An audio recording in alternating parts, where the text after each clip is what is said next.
नमस्कार, मेरा नाम है डॉक्टर पुरुधमन और आज इस वीडियो में हम बात करने वाले हैं एक्यूट किडनी इंजरी के बारे में वर्सेस सीकेडी के बारे में। क्योंकि जब भी कोई पेशेंट आता है उसे पता ही नहीं होता उसे एक्यूट किडनी इंजरी है या फिर सीकेडी है। तो जब भी कोई पेशेंट डॉक्टर के पास जाता है, अपनी रिपोर्ट्स दिखाता है कि देखो डॉक्टर साहब मेरे लेवल इतने-इतने हो गए, तो डॉक्टर का भी पहला काम यही बन रहा होता है कि पहले वो जज करे कि बीमारी कौन-सी है। अब एक्यूट किडनी इंजरी के पीछे रीज़न अलग है, सीकेडी के पीछे रीज़न अलग होते हैं, दोनों की स्पीड ऑफ डैमेज किडनी का वो भी अलग-अलग होता है। तो शुरुआत करते हैं सबसे पहले एकीआई को समझने से। एकीआई मतलब एक्यूट किडनी इंजरी, एक्यूट मतलब बहुत कम टाइम में किडनी खराब हो रही है। अगर आपकी किडनी 2 महीने पहले बिल्कुल ठीक थी और आज चेक करते हो कि किडनी पूरी खराब हो गई है, एकीआई क्योंकि यहाँ पे किडनी ने बहुत स्पीड से अपने आप को डेटोरेट किया। अब जब किडनी इतनी स्पीड से डेटोरेट करती है तो इसके पीछे जो रीजंस है वो गिने चुने हैं। या तो बीपी आपका बहुत शूट अप कर गया होगा, शुगर आपकी 500 जा रही है, 400 जा रही है, तो किडनी बहुत स्पीड से खराब हो जाती है। या फिर आपने किसी टाइप की ऐसी मेडिसिन का इंटेक किया है जो किडनी को पसंद नहीं आई, जिसको हम नेफ्रोटॉक्सिक मेडिसिन्स कहते हैं। इसमें अक्सर पेन किलर्स और एंटीबायोटिक्स आते हैं। तो जब हम ऐसी कोई मेडिसिन जो नेफ्रोटॉक्सिक है उसका टाइम पीरियड को लंबा कर देते हैं और खाते रहते हैं, तो हमारी किडनी में वो डैमेज चला जाता है। और इसमें जो सबसे ज़्यादा बदनाम नाम है वो है डाइक्लोफेनेक का, निमोसिलिट का। तो ये जो दर्द की गोलियाँ होती हैं जो हम खा रहे होते हैं, इनको थोड़ा-सा रुक कर, सँभल कर खाना चाहिए। और इसी तरह से एंटीबायोटिक होते हैं, किसी को सूट ना करे तो वो किडनी को नुकसान पहुँचा सकते हैं।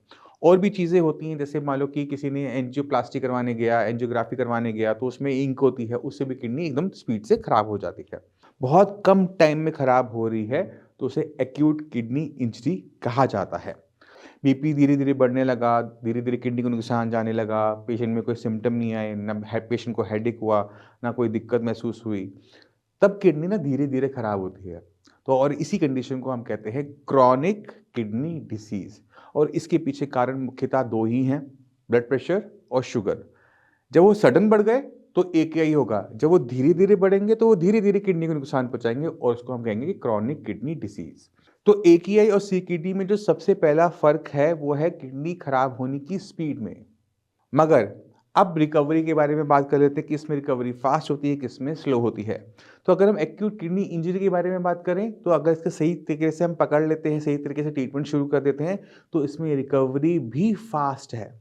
अब दूसरी तरफ चलते हैं सीकेडी की तरफ, यहाँ पे लेवल धीरे-धीरे ऊपर गए थे, तो धीरे-धीरे ही वो नीचे आते हैं। क्योंकि यहाँ पर किडनी के अंदर जो स्ट्रक्चर है, जो नेफ्रॉन्स हैं, उनमें बदलाव हो जाता है। वहीं पर एक्यूट किडनी इंजरी के अंदर हम क्या देखते हैं, जो किडनी के अंदर जो स्ट्रक्चर है, जो नेफ्रॉन्स हैं, जो आपका कॉर्टेक्स मेडुला होता है, वो मेंटेन रह जाता है।